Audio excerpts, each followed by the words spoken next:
دایی یه فرصت خوب حالا پشت مدافع خداداد عزیزی توی دروازه گل برای ایران خداداد عزیزی باز هم روی زمین گشت سردار آزمون به توی دروازه سردار آزمون گل به نام آزمون برای ایران بزنه کریم انصاری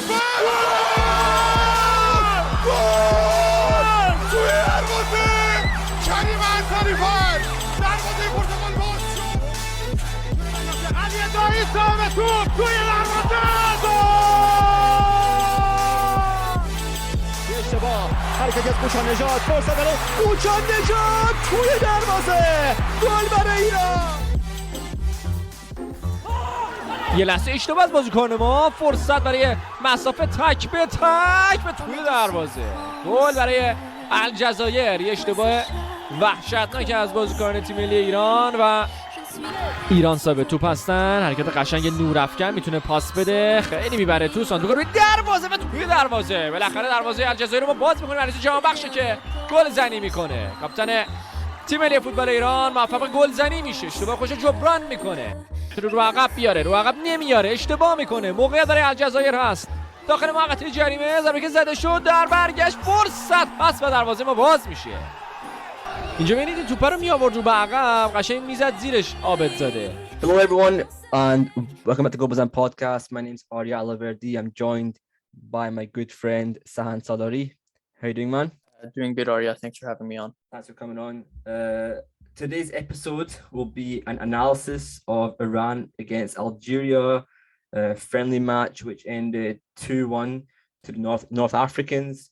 Scored 2 goals coming from Riad, Benayed and Mohamed Amine Amoura, and for us it was Javanbakhsh on the score sheet. We're just gonna get straight into it. If you're listening to us on YouTube, subscribe to us on there. Any other platform, Spotify, SoundCloud, Apple Podcasts. Also, if you can leave a subscription, follow us on all social media, and yeah, let's get into it. So Sahand, you know, the lineup itself, I'll just go into it very quickly. The lineup was Abedzadeh in goals, Moharami, Majid Hosseini, Nourafkan, and Haisafi in defence. Midfield 3 was Saizatullahi, Ahmad Nourollahi, and Alizadeh. And our front 3 were Taremi on the left-hand side, Jahanbakhsh on the right, and Azmoun up front. First impressions of that, Sad? I think the glaring issue was Nourafkan at center back from the start. I mean, I've watched him play quite a lot in the Asian Champions League games as a left back for Sepahan. And even there, he was really struggling defensively against some very mid-tier Asian opposition. So it was surprising to me that Skocic went with him. I know he played him there for a little bit against UAE, but I mean, I don't really think he has any qualities that are needed to play there. So that was surprising to me. Yeah. Alizadeh being in the midfield was kind of expected because no Qudus, no Amiri. So it was a good opportunity for him to show that he could play in that role because he plays there fairly frequently for his club side in Belgium. And those were the main points for me that were, I think most of the other selection choices were what we kind of expected more or less. Yeah, well Nourafkan did play in that position for the U23s when he was the captain of that team for a number of years, and even then you could tell he wasn't particularly comfortable. You know, you could tell he was pretty much being forced to play there because they wouldn't have anyone else to play there. And that was one of the main reasons that they failed to get out of the group, I think, because they had a good that team had a good some good players, the U20 squad at that time that went to the World Cup. Yeah. And they actually performed fairly well in the group stage and only missed out in the end by, I think, a goal. If they had scored one more goal against Portugal, they would have gone through. Yeah, but that was one of the problems, was that Nourafkan was playing center back. And Skocic just come out and said after the game in the airport in Iran that he was questioned by it, and he was like, who would you have played? He was questioning the journalists and seeming a little bit confrontational, in my opinion. In reality, when Al came on in the second half, he showed good things. He was involved in the goal. And I don't think he has to be confrontational about that. He's asking you a question, just answer it. In my opinion, that's what I don't know why he did that. I mean, But anyway. I also, just building on that though, I think that's a somewhat of a pattern with Skocic, is that he's especially confrontational when he's asked to explain some of the choices he makes. And I think that's a little bit strange because I don't think the reporters are asking them in like disrespectful ways. I mean, Nourollahi at center back is objectively like a strength. No one has done that before in club teams. I think probably for a reason. And the idea, like, who would you have played instead?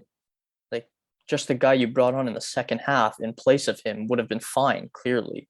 So I don't know why he could just, I think, take a different tone with his answers. But I think that just kind of underlines the point of, how much pressure he is under, and that he is feeling that pressure. Because I remember when Skocic first was hired, and even before in his other jobs in the Iranian league, he was a very calm, like level-headed person who is kind of difficult to actually get angry or irritated. And so I think that just speaks to, there's obviously a lot of more pressure than he's used to. Which is fair. It's not an easy situation to be in.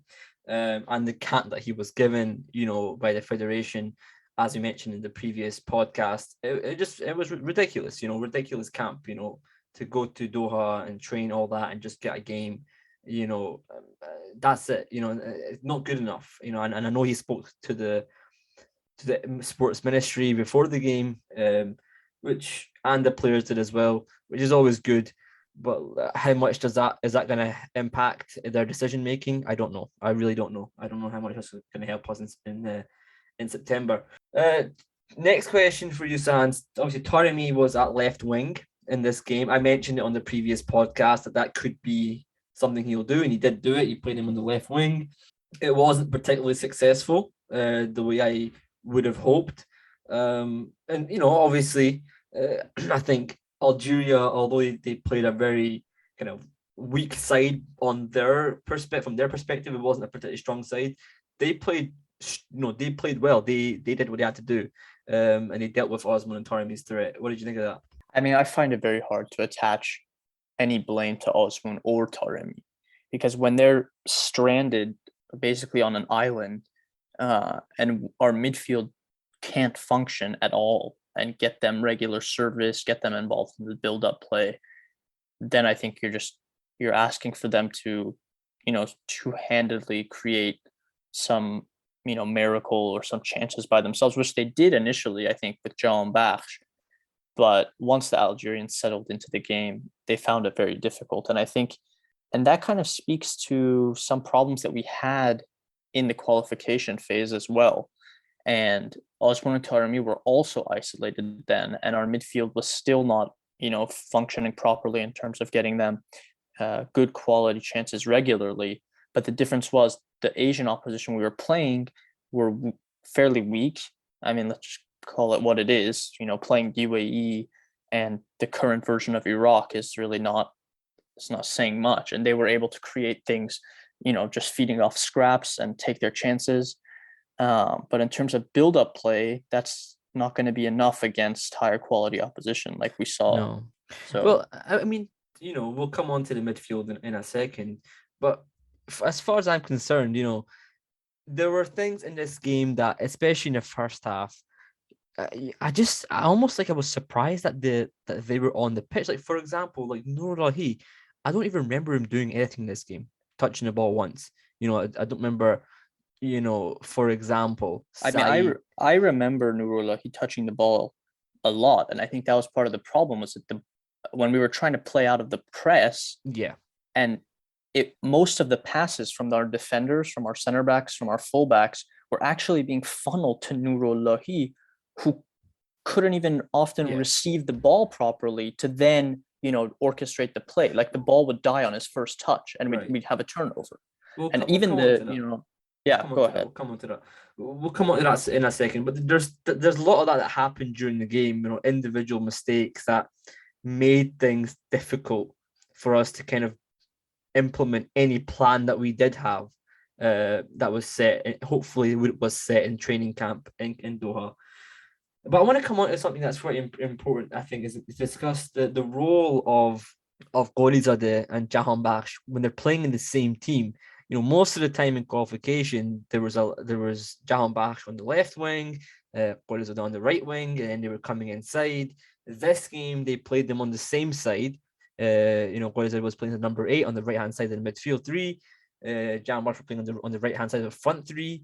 I don't know if it was effective when they changed it in the second half. It was a little bit more, but again, I personally believe I don't think they should both be starting on the same pitch at the same time. I always like it when there's one of them on, and then you can bring the other one on. If you remember against Iraq, Jahanbakhsh started, and then Goalizadeh came on in the second half. Actually scored in that game as well. They both scored in that game, if I'm not mistaken. I prefer it that way. I prefer to have somebody who's going to be a grafter on one side, going to work hard, like an Amine. Okay, we didn't have him today against Algeria, but still, I would like to have a little bit more balance rather than just playing them both because you want to get the most creative players in the pitch. Sometimes it just doesn't work for a team. Don't know if you agree with that. Well, I mean, I agree with that to an extent, but I would pose to you that, if Kudus was available, and if he is available, in my opinion, he should start almost every game with Jahanbakhsh or without Jahanbakhsh. But that's somebody whose creativity is, in a different, he's also a creative player. But I think the difference is he takes more responsibility in the middle of the field. And I agree with you that I don't think Goalizadeh and Jahanbakhsh is a combination that should ever start together. Because I think Goalizadeh is an interesting case where he's a young player who played very well in the Iranian league. He was the best player, I think, a few years ago for Saipa. That was with Dai as the coach, and also Torabi was there. And he had a really strong season. And then he went to Belgium, and he improved a lot in Belgium initially. He had to improve physically, he had to improve with his decision making, and I think he did do that. And it showed in his his goal and assist return. But I think he's hit some sort of a wall in his development right now, and you get these displays from him almost pretty often where, like this game, you will forget even that he's playing. He's not giving the team anything on the ball, which is what he's in this team for, and he's not giving the team anything off the ball. And so, it's really, to me, was a wasted chance for him in the absence of Kudus, in the absence of Amiri, to show that, he can contribute. And I think I agree that right side, on paper, it seemed like with Moharrami, Goalizadeh, and Jahanbakhsh, I agree with Skocić's selection before the game for that right side, but it seemed like they could be a lot of technical players there, creativity, but they really failed to link up with each other well. And I think for Goalizadeh, it's a lot of times now in Team Melli when he starts that this is the problem with him. And I agree that off the bench, he can be more effective coming on it when the game is a bit more stretched, and then he can just, take some more 1v1 situations and use his speed.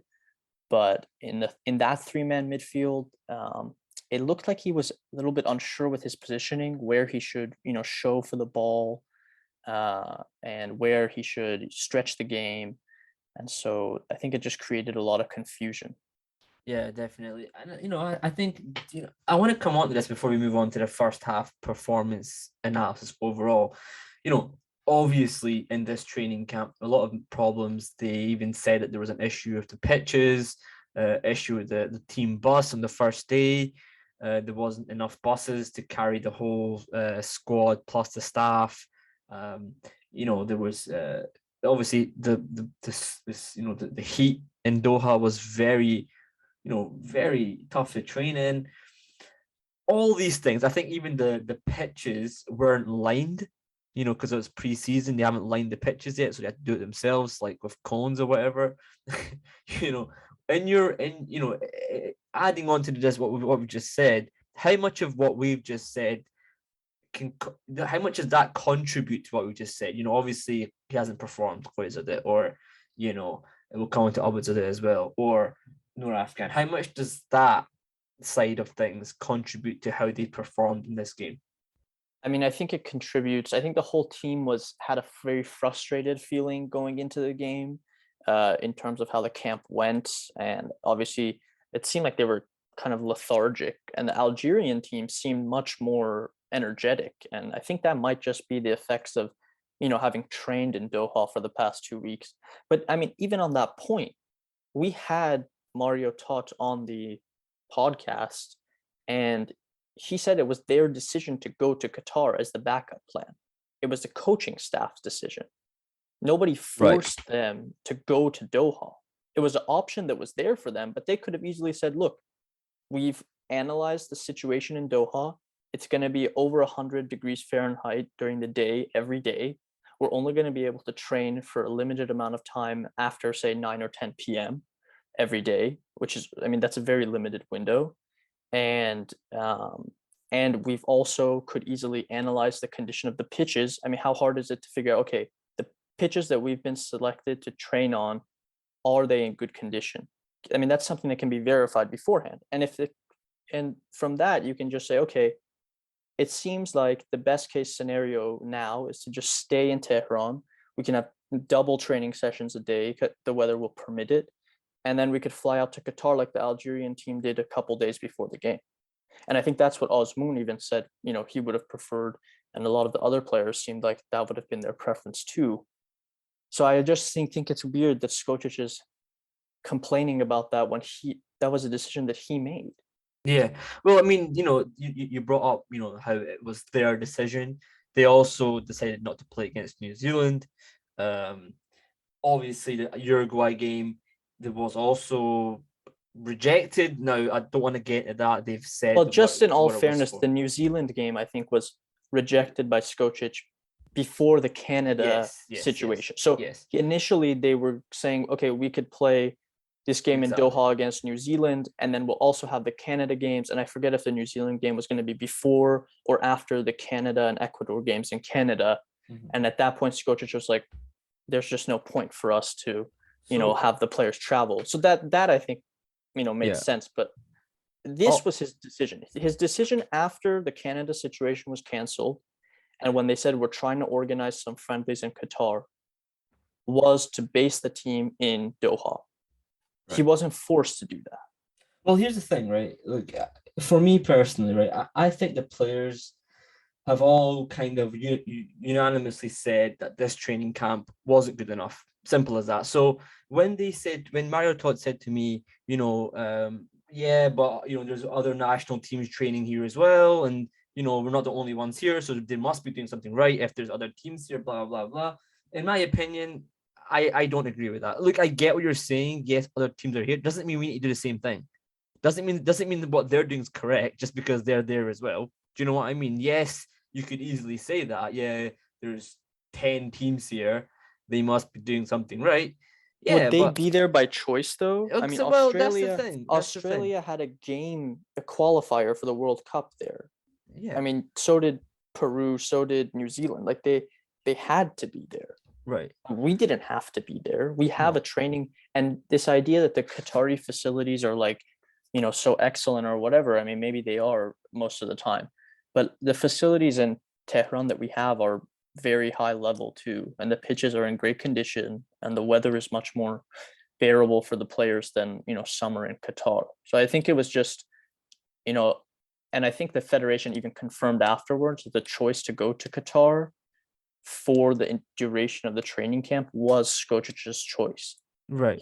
He chose that. And then he also mentioned, we come back to the interview that he did with the journalists in the airport. He said that it was hard to motivate the players, and again, as we're saying, well, you didn't have to put it in Doha. I get it. Ultimately, there was a very late last-minute decision. Game against Canada got cancelled. You had to go to somewhere training session. But in my opinion, as you're saying, Sahand, just do it in Tehran. That might motivate them even more to train. I mean, I'm not trying, and I know everyone's going to say, yeah, it's just videos on Instagram. But look, most of the time, what we saw from training was, pretty much just crossword challenges I mean, I don't think that's shooting game. total. I don't think that's fair. They're not going to post 100%. It's not important fair to parts say. of training. It's not fair to say, but ultimately, when you're saying to us it's hard to motivate the players, they seem pretty motivated. I think the real issue is the camp was just far too hot and it just wasn't well organized. That's the reality. That's all you have to say, in my opinion. You know, the federation didn't put enough effort in to get us a good training camp. That's the reality. Don't have to say the players weren't motivated, in my opinion. They probably weren't, but I think there's more to it. I think that might be the real reason is genuinely the camp was really poorly organized. You know, that's just don't need to put your players under the bus and say, yeah, they weren't motivated. No, they weren't motivated because the camp wasn't organized. That's the reality.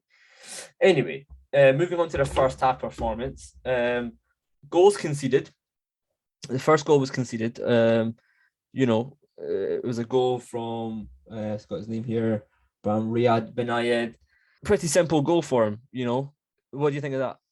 Well, I think initially Mohamed had the ball on the right side and he played a short pass inside to Javanbakhsh, who had swapped with Alireza for that instant, and Alireza had gone out to the right wing and Javanbakhsh came to the interior. And then I mean that was a really amateurish mistake. I mean, we talk about Javanbakhsh and how he's had, you know, some goals recently and he's continued his goal scoring form in this game, but I mean, for a player with his experience to try a back pass that's over half the field in length and then also hit it like he did, I mean, it's a very amateurish mistake. And I mean, he gifted it on a plate to them. So that was on him. And I think even then, there was a chance for Nourollahi to do something 1v1, to slow the guy down, to force him on his left foot, to get him away from the goal, make a tackle. And he almost like shepherded him to the goal. So, I mean, that just again goes to show that in a key situation, if you need a defender to make a defensive play, Nourollahi at the heart of your back line is a disaster waiting to happen. And he's not going to save you any goals. I mean, let's just be honest. If you want your defender sometimes to bail you out, you're not going to get bailed out by Nourollahi. Yeah, no, it was, you know, it wasn't good enough. You know, Javanbakhsh making the mistake. And ultimately it was an individual error that led to a goal. It wasn't anything really that broke down. I mean, yeah, we weren't playing great, but we weren't really giving them that many chances. You know, they had a couple of chances here and there. They probably should have a penalty as well. I mean, I think we were I think on the left side, we were being broken down pretty frequently. It wasn't, they were just dribbling, you know, straight at Nourollahi most of the time, or Haj Safi, and Nourollahi's positioning on some of the chances that they also were creating was just totally wrong. I mean, he would leave his position in front of Nourollahi. He would get attracted to the ball. They would quickly play it around him because he was like basically pressing alone. And suddenly they would be running right at Haj Safi and Nourollahi. Yeah. And those two guys are so weak 1v1. I mean, just in terms of Nourollahi's body positioning, when he's isolated 1v1, someone's running at him, it's all wrong. I mean, he's not low to the ground. He's not able to change direction quickly. He gave up a stonewall penalty. I mean, it was a total penalty. And, you know, it was just, and it's very difficult. So we want to analyze the performance as a whole. And we're saying, okay, you know, the midfield's not working. Azmoun and Taremi seem isolated. And I think that all stems from the fact that the defense was so unstable, and we were so unstable in the defensive phase that we could never really find our rhythm throughout the first half. Yep, definitely. Okay. Right, moving on to Abedzadeh, who had a pretty bad game, has to be honest, has to be said. Made a lot of mistakes, a lot of poor exits, wasn't able to get a clean catch most of the time in the first half. You know, it wasn't a good performance, especially coming off his mistake against South Korea. It doesn't put confidence in the fans. It doesn't put confidence in the coach, in him. And I think, again, we've spoken about this a million times in the podcast, whether it's Bayern, whether it's Abedzadeh, starters and goals. It's very tough to say. At the moment in time, Abedzadeh is playing regularly for his club. Bayram isn't until he starts playing for Persepolis. He still isn't. So the reality is, I can understand why he played Abedzadeh, but he didn't play well. So, where do we go from here? I mean, I think that Bayram is a better goalkeeper than Abedzadeh. I don't know if you agree with that or not, but I think, just in terms of his ability to make big saves, I think his aerial ability, I think he's a better goalkeeper than Abedzadeh. I think Abedzadeh, the one place where he's much stronger than Bayram is with the ball at his feet. But I think we have so much trouble playing the ball out of the back anyways. I don't know how important that is. Having said that, I don't think, as you say, Skocic had a huge choice, because Bayram has been playing so infrequently in Portugal. And the couple times he did play, he conceded a lot of goals, and he was then benched again. So, I mean, Abedzadeh has been in really strong form in the Segunda division in Spain.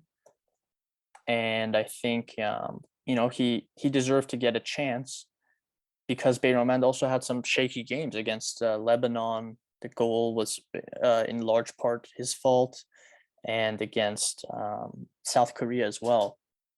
So, I think that he had to go with Abedzadeh, and unfortunately, Abedzadeh now over the course of 2 games wasn't able to show a really strong performance. And so if Bayram plays regularly for Persepolis, I think there's a good chance that he's going to get his spot back. Yes, no, absolutely. Yeah, absolutely. We'll see. Look, it's always been a discussion point. Obviously, Hossein Hosseini's played well for Istiqlal as well this season. There's always Payam Niazman. I'm not saying they'll both start, but we do have good goalkeepers now in Iran. Of course, they're not world-class goalkeepers. We can't expect them not to make mistakes ever in their whole careers. They're going to make mistakes. Now, yes, these mistakes he made were not good, and they weren't what we expect from a national team goalkeeper. But again, this is what we have right now. So we have to kind of accept it. Just building on the idea that they all make mistakes, Bayram in the lead up to the 2018 World Cup, I mean, people act like, okay, Bayram was God for us. Just in a quick 2018. point before you move on. If you remember the game against Algeria, that's what I was going to say. The goal, that's exactly what I was going to say. Massive mistake as well. Right. The goal, mistake. I mean, it wasn't just Algeria. Against Turkey, against Tunisia, Bayram had very weak performances. I mean, his exits for the aerial, crosses and stuff were so bad during those friendlies. And a lot of people were calling for him to be benched, actually, for the World Cup. I mean, and now people look back and they're like, oh, Bayram, he saved a penalty against Ronaldo or whatever, but and he had some good performances in the World Cup. But in the lead up, he was struggling. I mean, he really was struggling. And, he even in Europe, I mean, let's be honest, Bayram had 2 chances at 2 solid clubs. I think we would agree. I mean, Antwerp had a great season this year, I think, fairly strong season. The year before, they were playing in the Europa League. And it wasn't like they didn't give him a chance. I mean, they gave him a very solid chance, multiple games starting. And he had a couple good games, but he also had huge inconsistency in his performance. And he just wasn't like a mentally stable goalkeeper that they could, trust long term. And then he went to Portugal. Again, he was given a chance. His competition was like a 40-plus-year-old goalkeeper who I think his contract was expiring anyways or something. And he wasn't able to displace him. And that's the same league that Abedzadeh was, one of the best goalkeepers in just a season ago. So, you have to be honest and say, for whatever reason, he really wasn't able to show a strong performance in Europe. And he hasn't been in good form, and that carried over to Team Melli, and so he was rightfully benched. And I think if we are going to say that, he had the right to make mistakes in the lead up to the 2018 World Cup and still get the starting spot, that possibility is still open for Abedzadeh. Right. Okay. We spoke about the midfield very briefly there. We'll come on to it again. Of course, Said played. we know Said isn't going to be chasing players down and running, 30, 40 meters to, make a tackle. But that's what Nourollahi is there to do. And he wasn't doing that either. Abedzadeh won't be doing that either. He's going to try and get on the ball and make things happen. Do you think we missed kind of a combative player, someone like Amine, someone like Omid Ebrahimi, who came on in the second half? Even a guy like Mahdi Pour, who I think is pretty good overall, as pretty much what you want from a midfielder. Ali Karimi hasn't been back playing for a long time. I think we're missing someone good and reliable in midfield that can be relied upon consistently.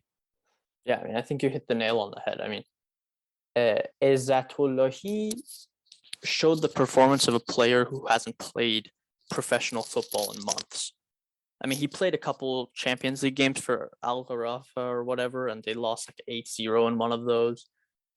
That's not, I mean, it's totally different than playing at international level. And I don't think he's ready at all. So he really needs to do something because, as you say, he's the person who in the past we've said, okay, this is our one, this guy is always going to be in there anchoring the midfield, but he's not ready right now.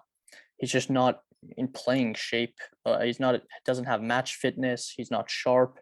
He made some really bad tackles, and he needs to figure that out. I think if we had options in midfield, he's the sort of player who wouldn't be invited, because that's somebody who is, his club situation is the way it is. He doesn't deserve to be invited, but we have issues in that zone, and so he's there.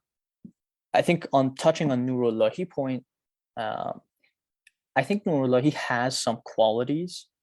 I think he can cover a lot of ground. He's combative, as you say. He can go box to box. He's a goal threat.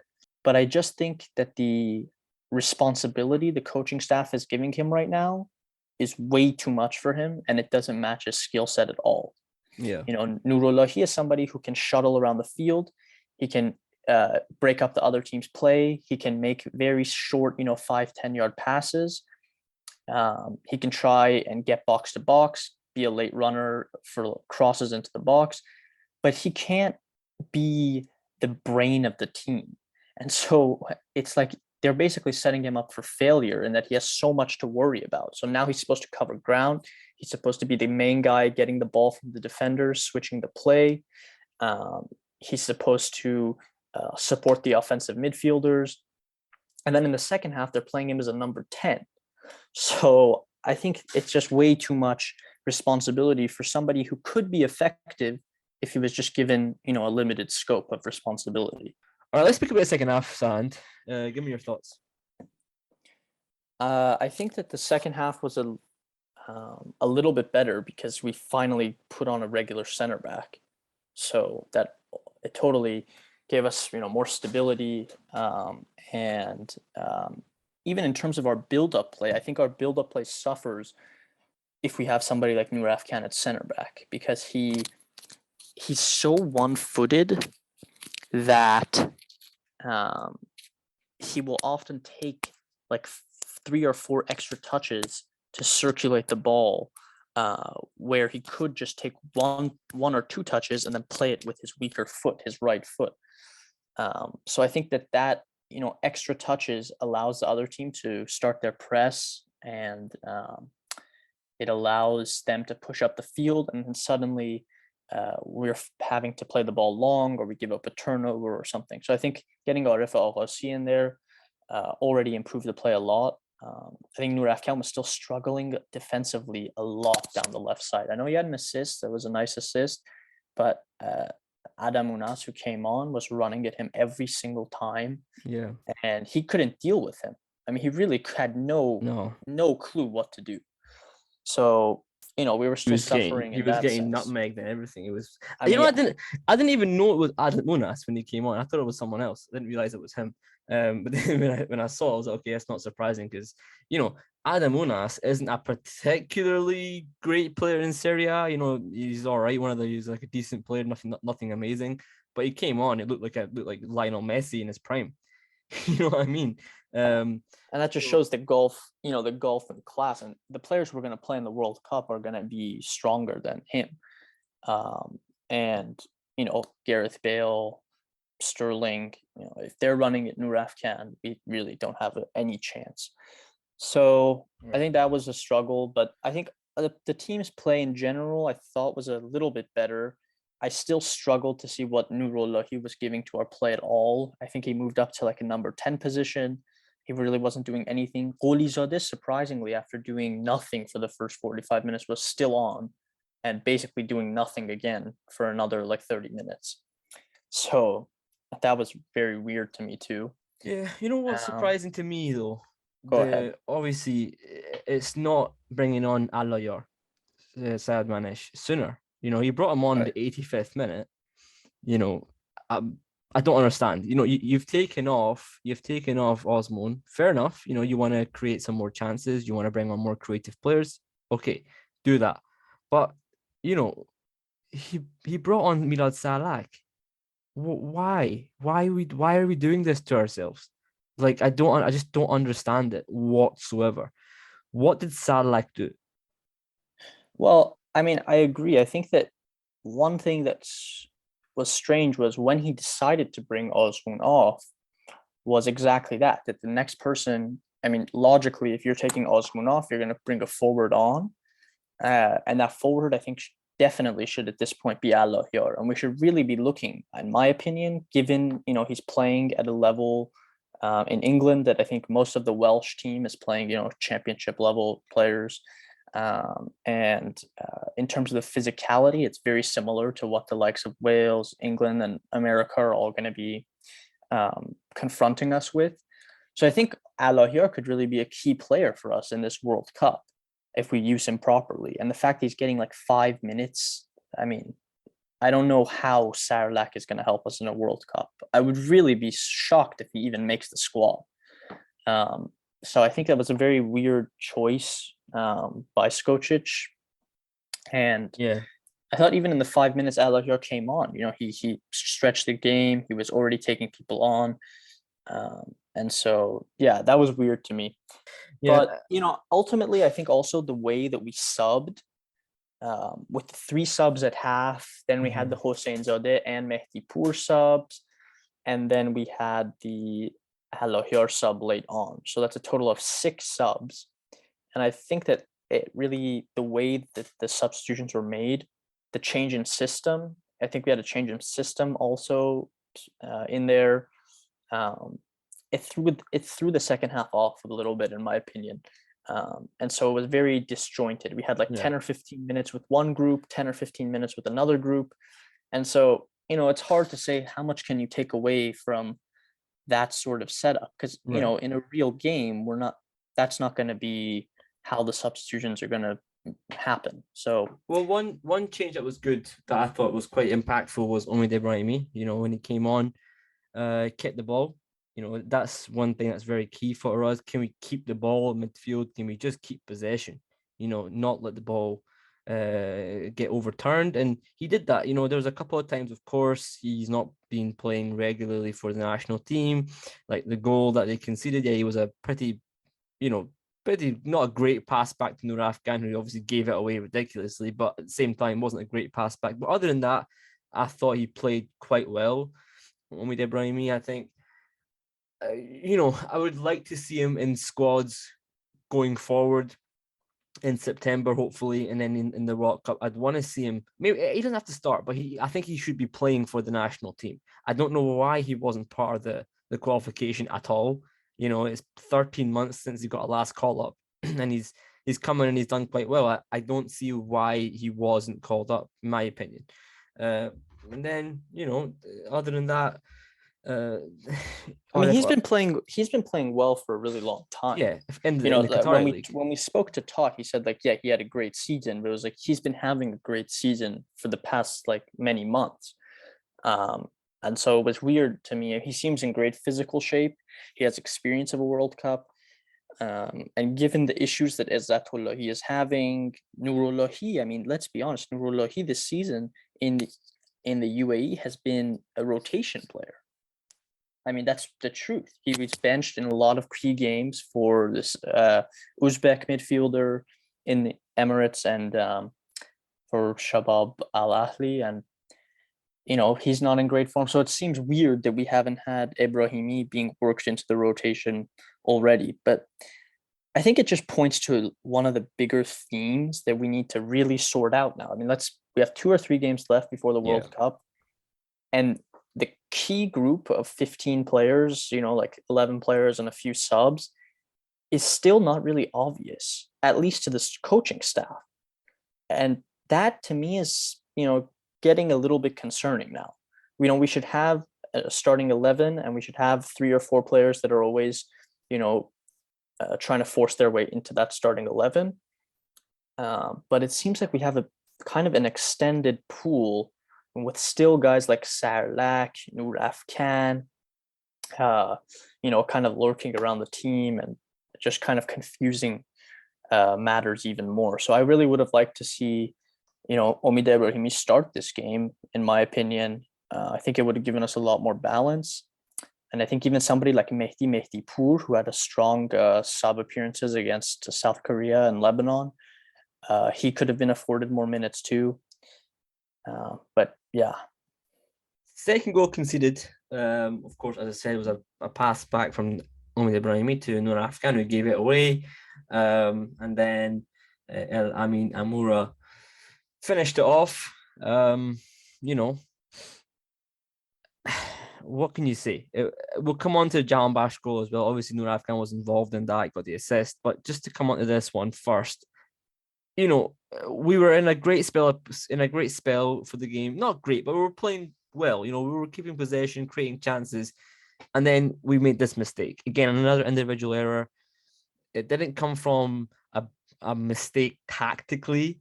It was just an individual error. That's the reality. And again, we can always speak about the preparation. The preparation wasn't good. Does that affect it? I think it does to some extent. But this is not good enough. 3 or 4 months out from the World Cup. We made mistakes. Okay, I'll come back to the last World Cup preparation. If you remember, Mirad Mohammadi scored an own goal against Tunisia. Who else? Rouzbeh Cheshmi made a really, really bad mistake against Morocco. Against Turkey, if you remember. Let's come back to another one. I think it was against Lithuania, as well. Milad Mohammadi made a really bad mistake. And these mistakes, these happen within pre-World Cup. But I don't know, like the way this one happened to me, I don't want to, how do I say it? I don't want to have, the double standards. I get it. Double standards are very bad to have. But in this game, I believe, shouldn't be making mistakes against a team like Algeria, who really were not that strong. Like Turkey made mistakes, but Turkey's team, they had Tosun, who was on top of his game, playing, scoring goals. Tunisia had fantastic players, played their first team. This team wasn't a strong team, but we made mistakes very amateurishly, and it just didn't look good, in my opinion. Well, I don't really think it had that much to do with who we were playing. I mean, I think it was just some moderate pressure applied to Nouraf Khan. That's what you get. The guy, he's trying to switch the play while he's running backwards. With his right foot, he's trying to play a square ball across the entire Algerian front line. I mean, if you, as a player who's like 25 years old, you've played sometime in Europe, you've come back to Iran, you've played in Asian Champions League, you've been a starter. As a defender, if that is your idea of what to do when you're under pressure running towards your own goal with the ball, to play a square ball with your right foot across your body, then I don't really think you should be playing at this level. That's the truth. And people, we've talked about Skocic, he's made bad decisions and whatnot. This is on the player, but it's also on him for continuing to select this player. So, I think he has other options there. He doesn't have to play Nouraf Khan. It does not have to play him. And so it's going to be interesting to see, okay, we've seen Nouraf Khan now. He's been responsible in part for the first goal. He's 100% responsible for the second goal.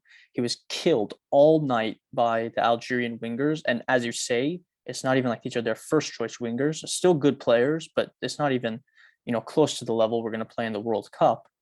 And he's struggling this badly. So does he deserve to start again in the next 2 friendly games? That's the, Skocic, he made his choice. The player failed. He clearly failed to do his defensive job. And is there going to be some consequence for that? Are we going to get closer to establishing our best 11? Or are we going to keep giving chances to players that, as you say, they're going to make these individual mistakes? That's going to cost us in the World Cup. Right. Well, playing devil's advocate a little bit, of course, he got the assist for the goal for Jahanbakhsh and showed some quality to get the cross in, showed a bit of pace, a bit of desire to get forward. Was playing at left back when he did that.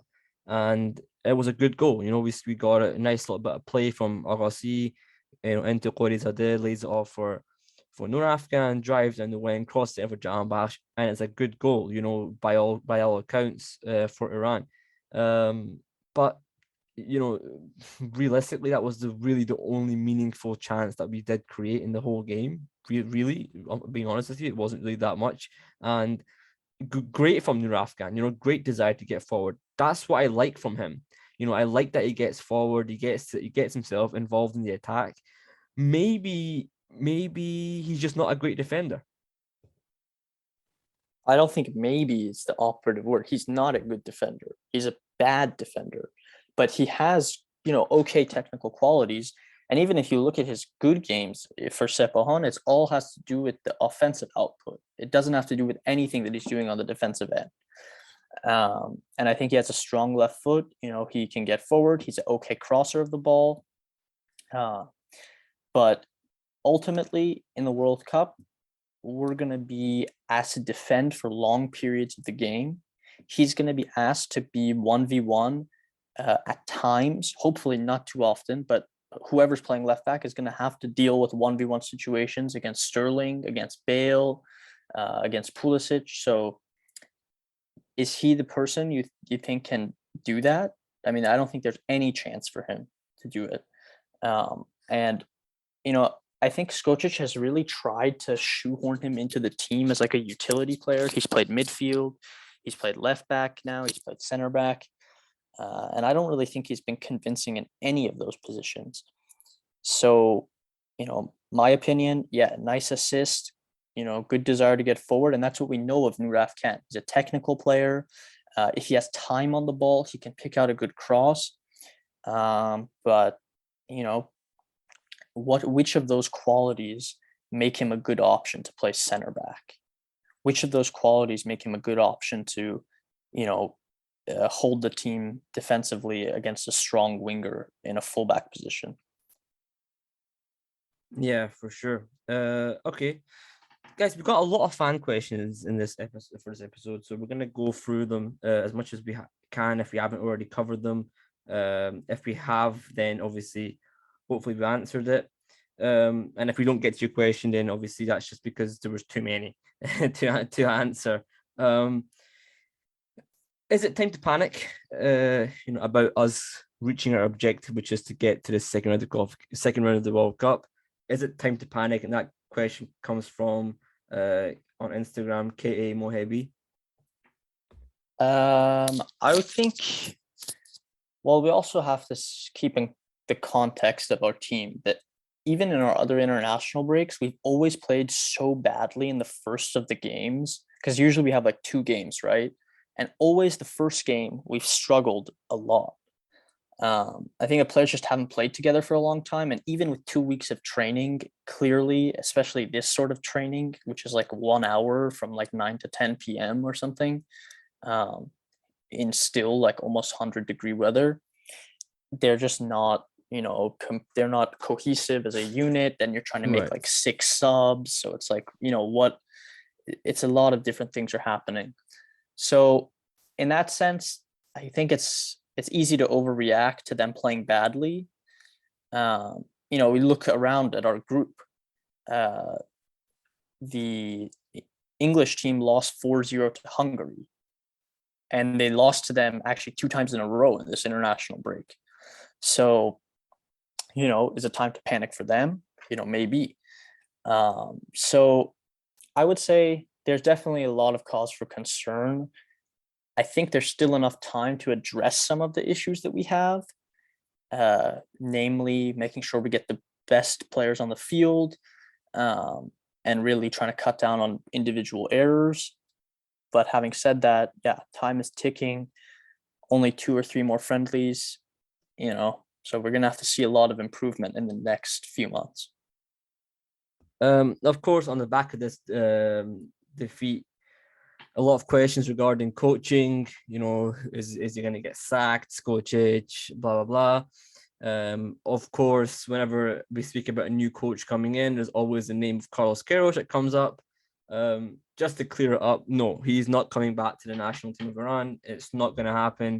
In fact, one of our friends, Amir Fahmi, who's a journalist for BN Sports, has tweeted that he's actually in negotiations with another Asian team, not Iran.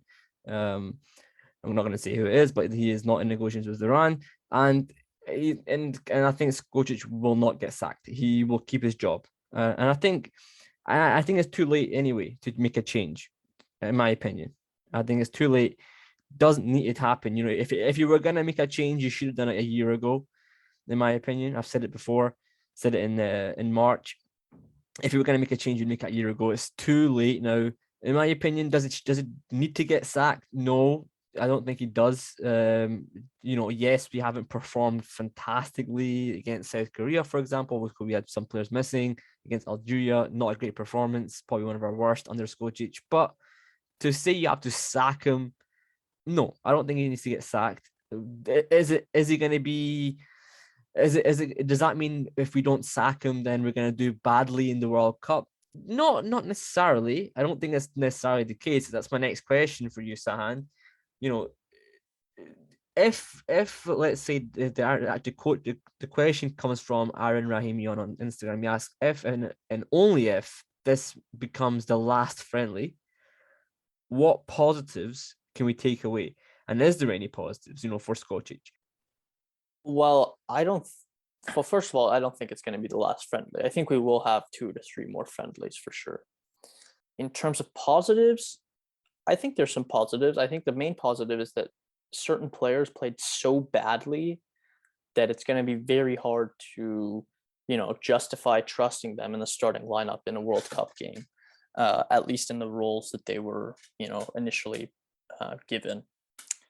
So I think he's 1 step closer to verifying his core group of, 14 or 15 players. But besides that, I think it was good. Omid Ebrahimi showed he's in shape. He's ready to go. And I think he'll be called up for the next camp. Besides that, do I think that, there was a lot of positives to take away? Not really. But hopefully it was a wake-up call for all the players that they're going to have to really, up the level of their game. The federation is going to have to up their level of preparation, up their level of support to the team. But yeah. The question comes from Better Call Medic on Instagram. He's asking, is there a friction inside the team? We saw the interview that Azmoun did with the Iranian TV show, Football Bartar. He's saying how, we'll actually clip it here if you want to hear it in Farsi. درسته ما هممون این طرز فکر تو سرمون واقعا هست و اینکه ما خودمون هم ناراضی هستیم از این شرایط. یعنی نمیتونم دروغ بگم، واقعا ما خودمون هم ناراضی هستیم و از فدراسیون تنها خواهشمون اینه که بیاد برای این تیم ملی کمک کنه و با این شرایط تو نمیتونی جلوی انگلیس و جلوی حتی ولز که همه فکر میکنن ضعیفترین تیم ولز باشه جلوش بتونیم به راحتی بازی کنیم. ما موقعی که فصل تمام میشه تو نیاز داری به ریکاوری ذهنی و من امیدوارم که به تیم ملی کمک کنن که با اینکه این اتفاق فعلا ما ندیدیم، همه چیزمون رو هواست، سرمربی‌ها قرارداد ندارن، تدارکاتمون که این همه زحمت میکشن پولی دریافت نکردن، اینا هیچ حرفی نمیزنن. شما باید به این چیزا احترام بذارید. موقعی که تیم یک دل نباشه اصلا شک نکنین که تو تیم برزیل هم داشته باشی نمیتونی نتیجه بگیری. این که دیگه تیم ایران با منطقی باشیم، یکی از ضعیف‌ترین تیم‌ها داخل گروه هستیم اگه بخوای منطقی نگاه کنی بدون تعصب. ولی خب ما شاید جام جهانی قبل خوب بازی کردیم، خوب نتیجه گرفتیم به خاطر اینکه تیم یک دل بود و اینکه الان تیم یک دل نیست خیلی بده.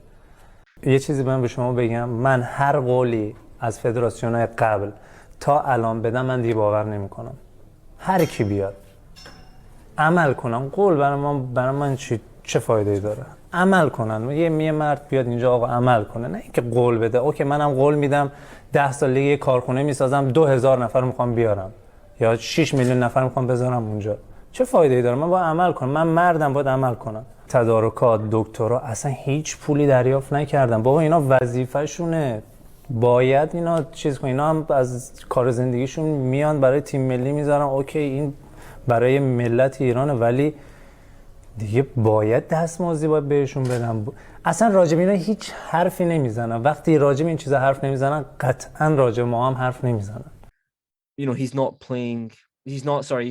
doesn't trust the federation, and he wouldn't trust them if they made promises, and you know, he's not happy with, you know, them not following through with their promises, and it's a real concern for him that they're making all these promises and these things are being said, but nothing is actually being done. And I think he's completely right. You know, as I said before, there's been, you know, all this talk about, yeah, we're going to bring in new sponsors, we're going to have a new jersey for the national team. We're still using the same one we used before in the last qualification match, so that's not changed. There's going to be a logo change for the federation. I mean, these are minor things, but you know, these are things that they keep saying that's going to happen. It doesn't happen. Okay, let's go into the major things. You know, we're going to have friendly matches. We're going to play 3 or 4. We only played 1. Okay, the game against Canada got cancelled. As I said, I was in the belief that they should have saw that one coming.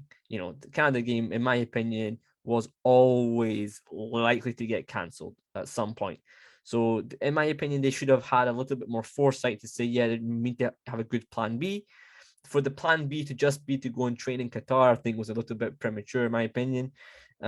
So yeah, the federation has been a big issue that in potentially causing friction in this team.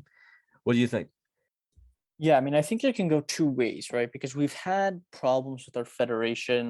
I think the last federation that's performed well was Kafoshian. I think he gave some stability to the situation, and you know, most of Queirox's requests I think were fulfilled during that time. Obviously not all of them, but like we had some good friendly matches. I mean, we used to play like Sweden, Chile, you know, but I think it can go two ways. I think that Skocic can use the issues surrounding the team to bring that group of players together. And I think Queirox did that effectively. So, you know, that speaks to Skocic's man management skills. If he can use that to galvanize the team and create kind of like a siege mentality, then that can maybe even get an extra 10% from the players. But yeah, there needs to be, I think there's a feeling of right now that, you know, the team feels somewhat abandoned, and, you know, is finding it difficult to concentrate on their work. So I think it can definitely lead to friction. Okay, next question is being asked by a few people, so I'm not going to name, but basically it's about the formation and how we set up for the World Cup. A lot of people are asking regarding, you know, playing a back 3, a back 5. We played a back 3-4-3 against Bosnia Herzegovina a couple of years ago. It was a really good game. And I think that was probably one of our best games under Skocic. If I'm being honest with you, I think we played really well. And that was one of the only games that, probably actually the only game, we didn't have Azmoun and Taremi playing. and we played really well. You know, and look at the England game against Hungary. Hungary played a back five, back three. You know, they kept it tight, and they scored 4 goals. I think with the players we have, you know, we're not particularly, I don't know how to say it, but I don't think defensively we've been great. You know, we've shown great things. You know, obviously not conceded a lot of goals, but we haven't really felt secure. There's been times where we've got a bit lucky as well with you know, like offside or for VAR, blah blah blah. So I think it would be good to cover some gaps. I'm in the belief that you always need that extra body in midfield. You know, whether you go 3-5-2, you know, that's good. You have the extra body there to kind of to compensate if the other team play a 3 in midfield as well. But then if you play a 3-5-2, there's always, you know, not always, but sometimes there's this perception that if you play 3-5-2, you're going to leave your wing back 2v1 with the winger and the fullback. Not always, of course, people can come across and help out, but there's this perception that it can happen. You know, but I think for Iran against England, for sure, I think a 3 at the back formation would be quite effective. Would you do it against USA and Wales? Probably not. I think you'd need to go a little bit more, you know, match them, you know, try and match them, you know, like for like. But against England, yeah, you need the extra bodies back. And I think even, this is going to sound controversial, even to the extent that you don't even start one of Azmoun and Taremi. In my opinion, sometimes that might actually work. You know, it might actually be more effective to just start one of them. You know, again in the 2018 World Cup, they didn't both start all the time. Sometimes it was one of them on the bench. Sometimes that might actually work. It doesn't just because they're our best players does not mean they have to start both of them together every single game. No, maybe for the benefit of the team, you don't play one of them against England, but against Wales and USA, you do. So I think I would like to see it. I don't know what you think, Sand. Well, on the first point about the formation, I think it only makes sense for us to go with a 3-5-2, or at least 3 at the back formation versus England. I mean, they've shown now consistently that they kind of struggle to break teams down when they line up in that system. Given the fact that a lot of times they play with a 3 themselves and that they have, you know, very strong wingers and fullbacks, I think we almost have to go with that formation, because our biggest weakness is our left back and right back areas, especially 1v1, especially left back. You know, whether Haj Safi plays there, Nouraf Khan plays there, those players are not good 1v1 defenders. And I think a 3-5-2 will minimize that, because you know, you're going to have an additional center back who's going to cover the wide zone. You're going to have the fullback slightly advanced, but he can tuck in and totally cover that area with that center back on his side. And I think that allows you to then say, okay, we can actually incorporate a player like Vahida Amiri as our left wing back, so he can help out in the midfield. He's a better defender, I think, 1v1 than Nouraf Khan or Haj Safi. And I think that can really cover that weakness that we have in that zone, especially if there's like a quicker central defender that's playing alongside him, like Majid Hosseini on that side. So I think that's effective. I'm not really sure. I think Azmoun and Taremi should start together. I think it just gives the opposition so much more to think about than if they're not together. But the question is, you need to make sure, and also I think Taremi, you know, contributes so much off the ball if he's used properly, that it's not like they're defensive liability. You have one forward in Azmoun who's the point, who is strong in aerial battles. If you give the ball somewhat close to him, you know, he's going to work hard too. He's even been playing midfield recently in Germany for Leverkusen pretty effectively. So I would definitely start both of them, but then it's a question of, you got to keep them in the situation of the game.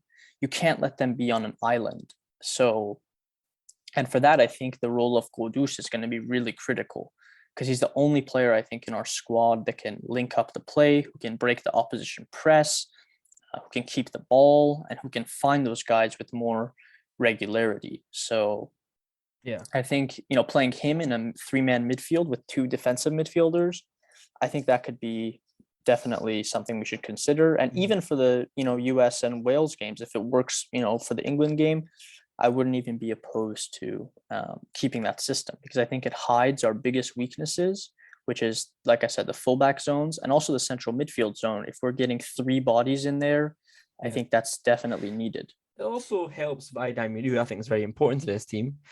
Playing him as a left wing back, for example. Maybe you have Omid Ebrahimi or Mahdi or even Nourollahi next to them in the midfield of Said and Qudus, and then on the right you could have Mohamed, for example. That's a very solid midfield, with players who can keep the ball, but also Vaidai, he can always contribute to the midfield. If you put, let's say, Vaidai on, Nourollahi on, and Said on, you're losing creativity. But if you have Vaidai and Nourollahi and Qudus, now you've added that bit of creativity, and you've got 2 guys who can run for you as well, which is obviously in my opinion, very effective way of thinking about it. And also, just building on that point, I mean, Qudus again, it's not the same as playing a Alireza in that role. I think Qudus showed this season in multiple games. He is even playing as a right wing back himself at times. And he is able to do, that defensive responsibility and contribute off the ball. I think he's very good in the press, in tackles. I think because of his low center of gravity, and, he has a high IQ, he can predict where the player is going to go. And I think even on the defensive phase, he can be a big help, much more than somebody like Alireza did there. Yeah, for sure. I think that's pretty much all the questions we've got. Yeah, pretty good there. Thanks everyone for listening to the podcast. Hopefully you've enjoyed it. Hopefully we'll have games in September. I really hope that the federation go forward and try to organize it as soon as possible within the next couple of weeks, ideally. Of course, knowing the federation, they might leave it late, the same way I did in my exams in school. You know what I mean? They leave it very, very late, and it just doesn't seem to be beneficial to the team. You have to do it quickly, but unfortunately it takes too long for them to get through to that. So we'll see what happens between now and September. San, any last thoughts? No, I think that's really it. I hope as well that the federation, this time I'd like to see that, at least a month before the September games, everything is settled. The teams we're going to play are known. The itinerary is known. The players are going to join on what dates. And in my opinion, it might even be worth it, to have the domestic based players join slightly early and bed them into the camp and maybe evaluate a few of them individually. For sure. All right, guys, hopefully you've enjoyed the episode. If you have, please leave a subscription on YouTube or on any other podcast platforms. Follow us on social media, Twitter, Instagram, and Facebook. And stay tuned. We'll be back very, very soon with some more interviews. And take care. Thank you.